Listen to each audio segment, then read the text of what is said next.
صالح علیہ السلام نے فرمایا، لوگو سن لو، ایک دن یہ اونٹنی پانی پیے گی، ایک دن تم پیو گے، تم میں سے کوئی اسے تکلیف نہ پہنچائے، ورنہ اللہ کا بدترین عذاب تم پر نازل ہوگا۔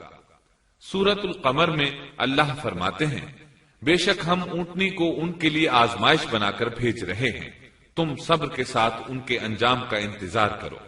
اس نشانی کے ظہور کے بعد اللہ تعالیٰ نے صالح علیہ السلام کو مخاطب کر کے فرمایا، تم اب دیکھتے رہو کہ ان کا انجام کیا ہوتا ہے، ان کی سختیوں پر صبر کرو۔ سورۃ الشمس میں اللہ تعالیٰ فرماتے ہیں کہ ان سے اللہ کے رسول نے فرما دیا تھا کہ اللہ کی اونٹنی کی اور اس کے پانی پینے کی باری کی حفاظت کرو، یعنی اسے نہ تو پانی پینے سے روکو اور نہ ہی اسے کوئی تکلیف پہنچاؤ۔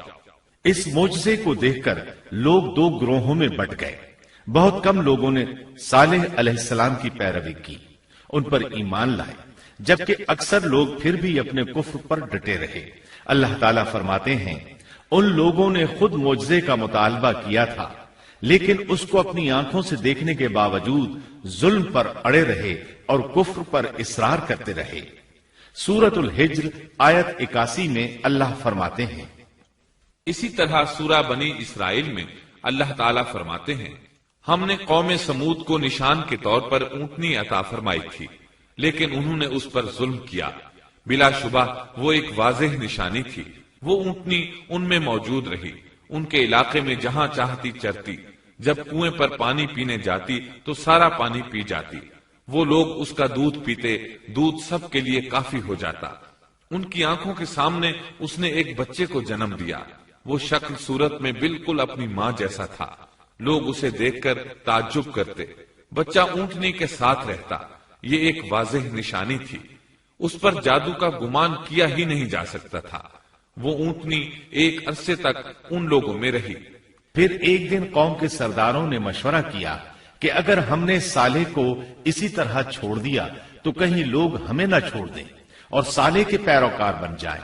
اس اونٹنی نے تو ہمیں مصیبت میں ڈال دیا ہے، ہم پورا ایک دن پانی کو چھو بھی نہیں سکتے کیونکہ یہ سارا دن پانی پیتی رہتی ہے۔ وہ آپس میں مشورہ کرتے رہے، آخر انہوں نے ایک آدمی منتخب کیا۔ مورخین کا اس پر اتفاق ہے کہ اس کا نام قدار بن سالف تھا، اس کے ساتھ اس کا ایک ساتھی بھی تھا۔ ان دونوں نے مل کر اونٹنی کو قتل کیا۔ اللہ تعالی سورۃ القمر آیت 29 اور 30 میں فرماتے ہیں، پھر انہوں نے اپنے ساتھی کو بلایا، تب اس نے ہاتھ بڑھایا اور اس کی کونچیں کاٹ دی، پھر دیکھا ہمارا عذاب اور ڈراوا کیسا تھا۔ تمام لوگوں نے اس بدبخت کے ساتھ عہد کیا اور اسے یقین دہانی کرائی کہ اگر تمہارے ساتھ کسی نے برائی کا ارادہ کیا تو تمام قوم تمہاری حمایت میں اٹھ کھڑی ہوگی۔ اس یقین دہانی کے بعد یہ بدبخت اونٹنی کے انتظار میں بیٹھ گئے۔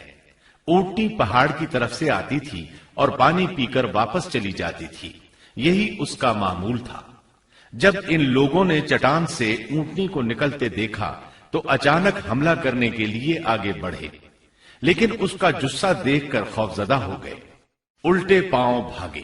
بدبخت قدار نے اپنے ساتھیوں کی یہ حالت دیکھی تو ہنس پڑا اور آگے بڑھ کر اونٹنی کی ران میں تیر مارا، اس سے اونٹنی کی ران کی ہڈی ٹوٹ گئی اور وہ نیچے گر گئی۔ پھر اس ظالم نے اپنے ساتھیوں کو آواز دی اور آگے بڑھ کر اونٹنی کی کونچیں کاٹ دی۔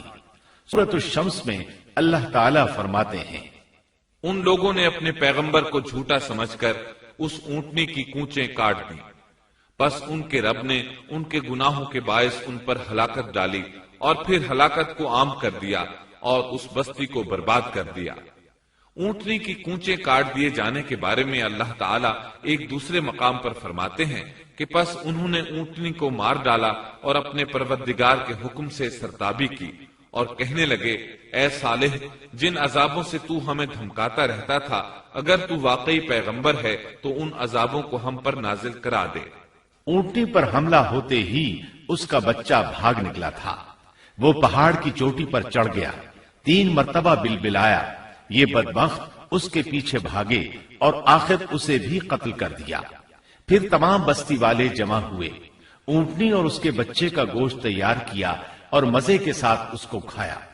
اس جرم میں ان سب نے شرکت کی، البتہ جو لوگ صالح علیہ السلام پر ایمان لے آئے تھے وہ الگ تھلگ رہے۔ صالح علیہ السلام کو جب یہ خبر ملی تو وہ گھبرائے ہوئے اونٹنی کے پاس پہنچے۔ اونٹنی بے جان پڑی تھی، اس کا بچہ بھی بے جان تھا۔ لوگ ان کے گرد جمع تھے اور ان کا گوشت کھا رہے تھے۔ اس پر صالح نے کہا کہ اچھا تم 3 دن تک اپنے گھروں میں رہ سہ لو، یہ وعدہ جھوٹا نہیں ہے۔ مطلب یہ کہ تمہیں صرف 3 دن کی مہلت ہے، اس کے بعد تم سب کے سب ہلاک کیے جاؤ گے۔ وہ صالح علیہ السلام کی بات کو رد کرتے ہوئے انہیں دھمکیاں دینے لگے کہ جن عذابوں کا تو ہم سے وعدہ کر رہا ہے، اگر تو سچا ہے تو ان کو ہم پر نازل کر دے۔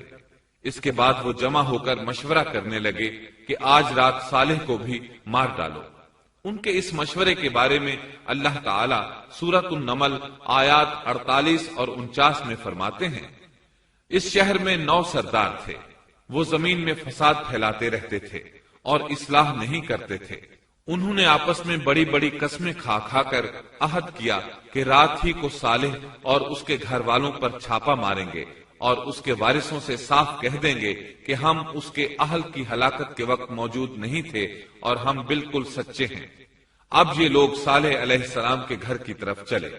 اللہ تعالیٰ سورۃ النمل آیات 50 اور 51 میں فرماتے ہیں، اور انہوں نے ایک داؤ کھیلا، سو ہم نے بھی ایک ایسا داؤ کھیلا کہ انہیں خبر بھی نہ ہوئی۔ پھر دیکھو کہ ان کے داؤ کا کیا انجام ہوا، ہم نے انہیں اور ان کی ساری قوم کو ہلاک کر دیا۔ صالح علیہ السلام کا گھر پہاڑ کی بلندی پر تھا۔ یہ فسادی لوگ ابھی اوپر چڑھ رہے تھے کہ زمین حرکت کرنے لگی۔ ایک چٹان اوپر سے لڑھکتی ہوئی آئی اور ان تمام کو پیس کر رکھ دیا۔ ان 9 فسادی لوگوں کی ہلاکت کے ساتھ ہی اللہ کے عذاب کی ابتدا ہو چکی تھی۔ چنانچہ صالح علیہ السلام نے اپنے ساتھیوں کے ساتھ اس بستی کو چھوڑ دیا، یعنی وہ ہجر کے علاقے سے نکل گئے۔ صبح ہوئی تو لوگوں نے ایک عجیب منظر دیکھا۔ قوم سمود کے تمام لوگوں کے چہرے زرد پڑ چکے تھے، وہ سب رونے لگے کیونکہ عذاب کے آثار شروع ہو چکے تھے۔ دوسرے دن تمام لوگوں کے چہرے آگ کی طرح سرخ ہو گئے اور تیسرے دن تمام کے چہرے سیاہ ہو چکے تھے۔ اپنی یہ حالت دیکھ کر سب لوگ رونے اور چیخ پکار کرنے لگے، اپنی قبریں کھودنے لگے۔ اب انہیں یقین ہو چکا تھا کہ عذاب کا وعدہ برحق تھا۔ اللہ تعالیٰ نے انہیں پہلی قوموں کی طرح ایک قسم کا عذاب نہیں دیا تھا، جیسے قوم نوح کو صرف طوفان کے ذریعے ہلاک کیا گیا، قوم عاد کو صرف طوفانی ہوا کے ذریعے ہلاک کیا گیا، لیکن قوم سمود کو اللہ تعالیٰ نے طرح طرح کے عذابوں سے دوچار کیا، اس لیے کہ انہوں نے اپنی مطلوبہ شرط پوری ہونے کے باوجود ایمان قبول نہیں کیا تھا۔ عذاب کی ابتدا زلزلے سے ہوئی، زمین حرکت کرنے لگی۔ اس کی وجہ سے وہ لوگ اپنے گھروں میں اوندھے کے اوندھے پڑے رہ گئے، ان میں اٹھنے کی طاقت تک نہ رہی۔ پھر آسمان میں سخت کڑاکا ہوا، اس کی ہولناک دہشت انگیز چنگھاڑ نے ان کے بھیجے پھاڑ کر رکھ دیے۔ ایک ہی لمحے میں ایک ساتھ وہ سب ڈھیر ہو گئے۔ ان کی ہلاکت اور تباہی کو بیان کرتے ہوئے اللہ تعالی سورۃ الذاریات آیات 43 تا 45 میں فرماتے ہیں، اور سمود کے قصے میں بھی عبرت ہے جب ان سے کہا گیا کہ تم کچھ دن تک فائدہ اٹھا لو، لیکن انہوں نے اپنے رب کے حکم سے سرتابی کی، اس پر انہیں ان کے دیکھتے دیکھتے تیز و تند کڑاکے نے ہلاک کر دیا، پس نہ تو وہ کھڑے ہو سکے اور نہ بدلہ لے سکے۔ اسی طرح سورہ ہود میں اللہ تعالیٰ نے ان کی تباہی کا نقشہ اس طرح کھینچا ہے کہ ایک زور کی کڑک نے ان ظالموں کو آ لیا، پھر تو وہ اپنے گھروں میں زانوں کے بل مردہ پڑے رہ گئے، ایسے گویا کہ وہ کبھی آباد ہی نہ تھے۔ سورۃ القمر میں اللہ نے ان کی رسوائی ان الفاظ میں بیان کی ہے، ہم نے ان پر ایک چیخ بھیجی، پھر وہ ایسے ہو گئے جیسے کانٹوں کی باڑ کا چورا۔ دوسری طرف صالح علیہ السلام اور ان کے ساتھیوں کو اللہ تعالیٰ نے اپنی رحمت سے نجات دی۔ اللہ تعالیٰ سورہ ہود آیت 66 میں فرماتے ہیں، پھر جب ہمارا فرمان آ پہنچا ہم نے صالح اور ان پر ایمان لانے والوں کو اپنے فضل سے اس سے بچا لیا اور اس دن کی رسوائی سے بھی، یقیناً تیرا پروردگار نہایت توانا اور غالب ہے۔ اس قوم کے آثار آج تک باقی ہیں۔ مدینہ منورہ کے شمال مغرب میں ان کے گھر موجود ہیں۔ اب یہ علاقہ مدائن صالح کے نام سے مشہور ہے۔ سورۃ النمل میں اللہ تعالیٰ فرماتے ہیں، پس یہ ان کے گھر ہیں جو ان کے ظلم کے سبب ویران پڑے ہیں، بے شک اس میں دانش مندوں کے لیے نشانیاں ہیں۔ اللہ تعالیٰ نے ان کے نشانات کو آج تک باقی رکھا ہے تاکہ بعد میں آنے والوں کو یقین ہو جائے اور کسی قسم کا شک نہ رہے۔ عذاب کے آثار نمودار ہونے پر صالح علیہ السلام نے ان سے فرمایا تھا، اے میری قوم، میں نے تمہیں اپنے پروردگار کا حکم پہنچا دیا تھا اور میں نے تمہاری خیر خواہی کی، لیکن تم لوگ خیر خواہوں کو پسند نہیں کرتے۔ اس کے بعد صالح علیہ السلام اپنے ساتھیوں کے ساتھ وہاں سے ہجرت کر کے فلسطین آ گئے، وہیں رملہ نامی بستی میں رہنے لگے اور یہیں آپ کی وفات ہوئی۔